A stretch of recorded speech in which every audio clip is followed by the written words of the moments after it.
magandang araw. Welcome po sa ating Jayamat Training Center. No? At siyempre, special para sa amin itong araw na to. Bakit? Kasi meron tayong Turkey Carpintero Training Program ngayong araw na to. And siyempre mapalad po kayo kasi bibihira po ang mabigyan ng mga ganitong pagigilo sa mga karpintero. Swerte po kayo.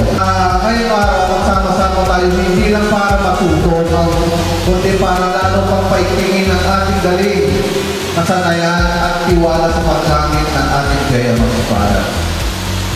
Dito matututunan natin ang tamang paraan ng pag-install, paggamit, pag-alaga ng ating mga produkto para sa matibay, mas tumagal at mas maging maasahan ang bawat proyekto ninyong hinahawakan.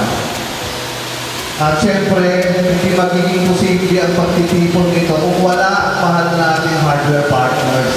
No? Kaya patuloy na kayo ay certified Jayamat School of Installers na ibig sabihin mga bigas ng karpintero mapagkakatiwalaan. Samantalahin ang pagkakataong ito para matuto. Pag gumawa kayo ng Jayamat, sigurado ka, walang kaba at duda. Ano ba ang tanging basihan ang pagpili ng light steel frames? Hindi lang po talaga presyo yung kailangan isipin natin, di ba?